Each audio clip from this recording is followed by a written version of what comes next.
Dear students, welcome to my class. ক্লাসের শুরুতে জীবন থেকে নেয়া চলচ্চিত্রের কয়েকটা ছবি তোমাদেরকে দেখাচ্ছি।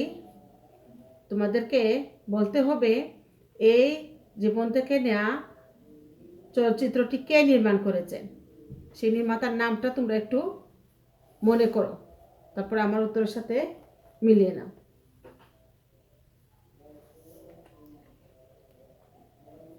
হ্যাঁ, কার ছবি দেখতে পাচ্ছ? যার ছবি দেখতে পাচ্ছ ওনার নাম হচ্ছে গিয়ে জহির রায়হান। তিনি হচ্ছেন গিয়ে বাংলাদেশের একজন নক্ষত্র বলা যায়। চলো আজকে আমরা তার সম্পর্কে জানবো।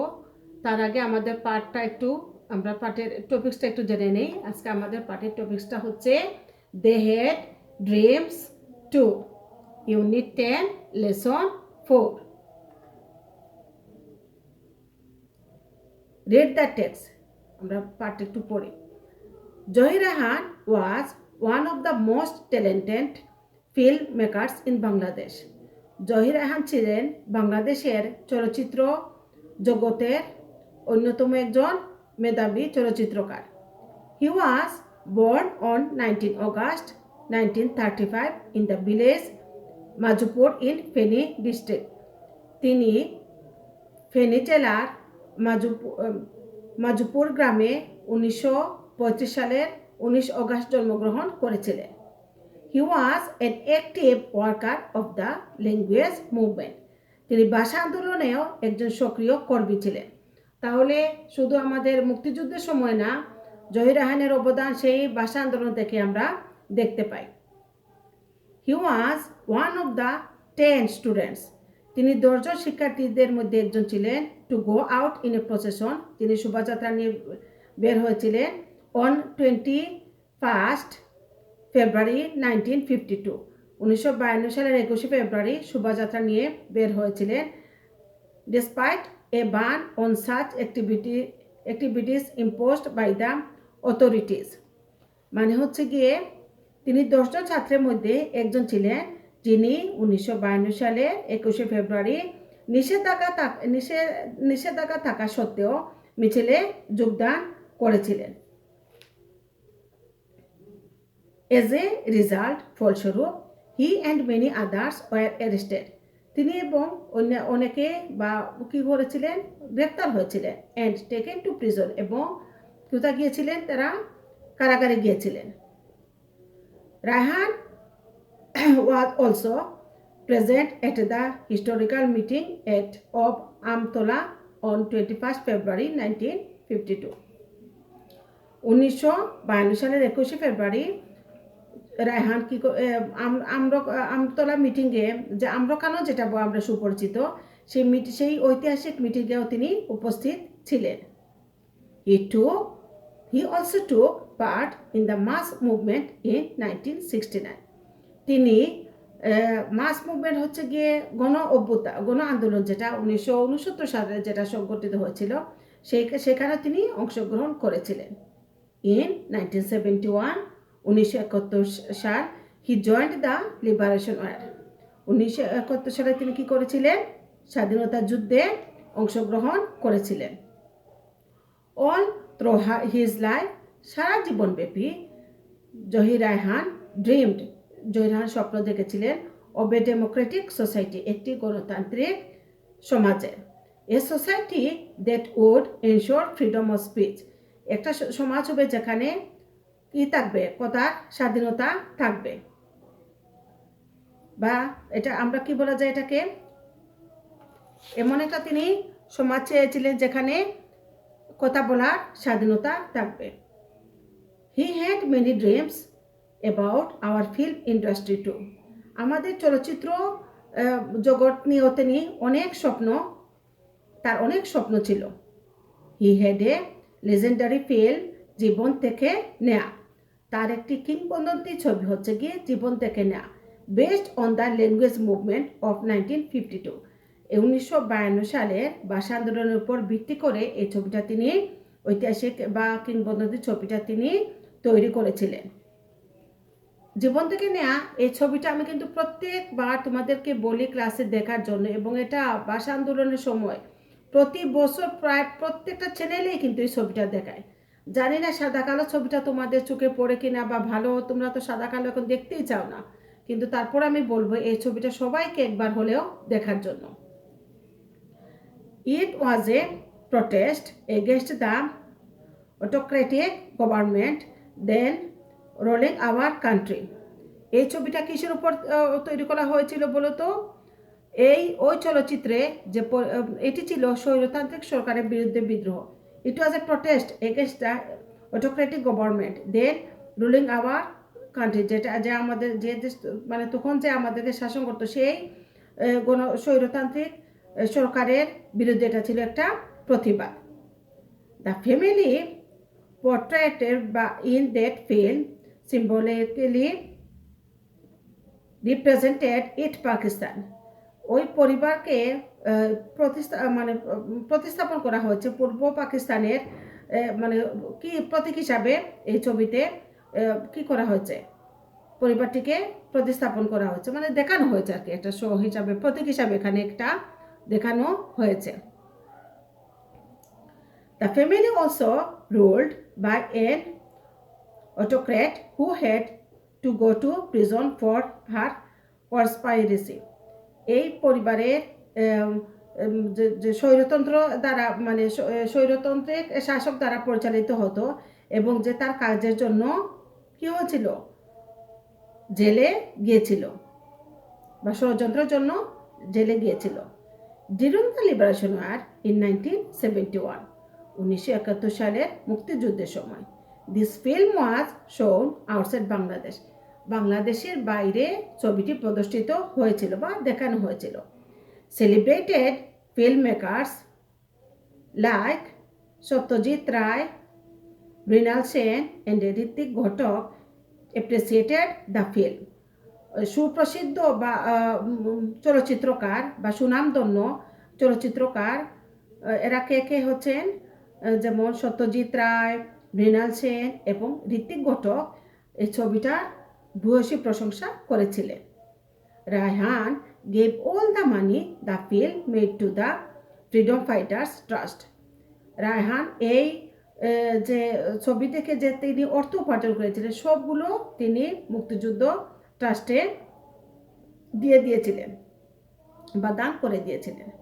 বিসাইড পাশাপাশি his great documentary on Pakistani autocrats stop genocide helped create world sentiment in favour of our liberation war.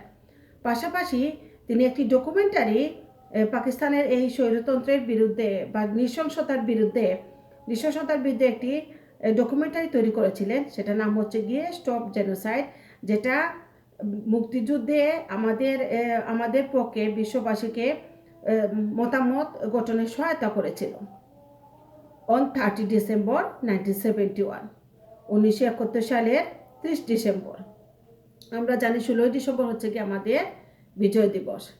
Someone informed, তাহলে আমাদের যুদ্ধের শেষ তখন, কেউ একজন ইনফর্মড রায়হানকে তথ্য দিয়েছিল বা জানিয়েছিল about N address somewhere at Mirpur where he might find his brother, the famous writer Shahidullah Kaisar, who had gone missing from 14 December 1971.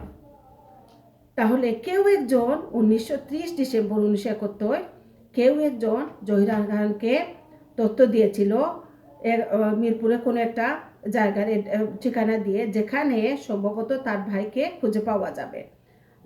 তার ভাইয়ের নাম হচ্ছে কি বিখ্যাত লেখক শহীদুল্লাহ কায়সার, যিনি যিনি কি করে হয়েছিলেন মিসিং ফ্রম 14 ডিসেম্বর 1971, যিনি 1971 সালের 14 ডিসেম্বর হারিয়ে গিয়েছিলেন।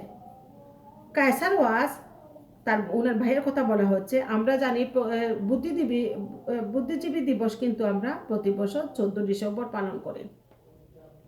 Kaisar was captured and killed by the Pakistani army and the local collaborators during the last days of the war. মানে যুদ্ধের শেষ দিনগুলোতে শহীদুল্লাহ কায়সার কি হয়েছিলেন, পাকিস্তানি আর্মি এবং স্থানীয় দালালদের দ্বারা তিনি কি হয়েছিলেন, গ্রেফতার হয়েছিলেন এবং তাকে হত্যা করা হয়েছিল। Accordingly, Raihan left home to get his brother back. তার ভাইকে ফিরিয়ে আনার জন্য রায়হান ঘর থেকে বের হয়েছিলেন। সেই তথ্য অ্যাড্রেসের তথ্য অনুসারে তিনি বের হয়েছিলেন তার ভাইকে আনার জন্য, বাট হি নেভার রিটার্ন, কিন্তু তিনি আর ফিরলেন না। Zahir Raihan's dream was fulfilled, Zahir রায়হানের স্বপ্ন পরিপূর্ণ হয়েছিল। He could see the emergency of an independence Bangladesh, তিনি কি দেখেছিলেন? তিনি বাংলাদেশকে, তিনি একটি স্বাধীন দেশ দেখতে পেয়েছিলেন, independence Bangladesh, though he did not get back his brother, যদিও তিনি তার ভাইকে নিয়ে ফিরলেন না। And it's pity that this dreamer could not live to see his dream come true, এবং এটা দুঃখজনক যে his dreamer could not live to see his dream come true. এই স্বপ্নদ্রষ্টা, ড্রিমার মানে কি স্বপ্নদ্রষ্টা, হারিয়ে গেলেন যখন তার স্বপ্নটা কি হয়ে গেল, সত্যি হলো। একটা দেশ কি হলো, হারিয়ে গেলেন বা বাঁচলেন না যখন তার স্বপ্নটা সত্য হলো। স্বপ্নটা সত্য বলতে দেশটা স্বাধীন হলো, সেটা বোঝাচ্ছে। তাহলে জহির রায়হান সম্পর্কে আমরা কি জানলাম? তিনি একজন ভাষা আন্দোলনের ভাষা সৈনিক ছিলেন, আবার মুক্তিযোদ্ধা ছিলেন, আবার তিনি কি করেছেন, ছবি নির্মাণ করেছেন জীবন থেকে নেওয়া, তারপরে আবার ডকুমেন্টারি একটা স্টপ জেনোসাইড এটা তৈরি করে বিশ্ববাসীর নজর যাতে আমাদের দিকে আসে বা মতামত যাতে আমাদের দিকে পজিটিভ থাকে বা ইতিবাচক থাকে, সেজন্য তিনি এই ডকুমেন্টারিটা তৈরি করেছিলেন।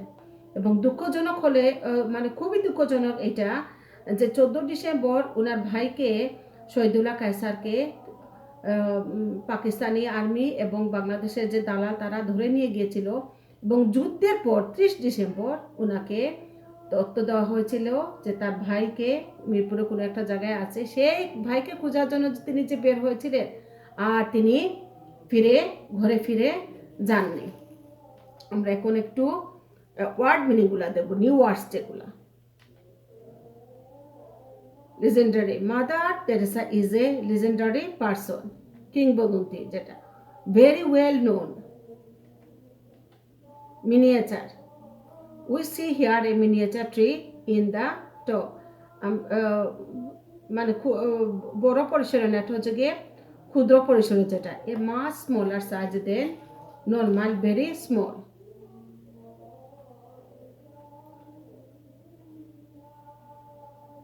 কনস্পাইরেসি মিনিংটা হচ্ছে a secret plan by a group to do something unlawful or harmful. The ruler of West Pakistan made conspiracy against people of East Pakistan. Atrocity, throwing acid is an atrocity to women, meaning টা হচ্ছে an extremely old or cruel act, typically one involving physically violence or injury. নৃশংসতা যেটা। Inception, the establishment or starting point of an institution or activity, foundation. এখন দেখো, read the text and fill the table, এটা হচ্ছে গিয়ে দেখো কার কথা বলা হচ্ছে এখানে, জহির রায়হানের কথা বলা হচ্ছে। জহির রায়হানের প্রথম হচ্ছে গিয়ে হু অথবা what, event, activities, when or war. Zahir Raihan 1935 কি হবে, ওয়াজ বর্ন। 2 নম্বর হচ্ছে number 2, the mass movement happen 1969। People outside Bangladesh saw the film, Jibon Theke Neya, during the liberation war, Shahidullah Kaisar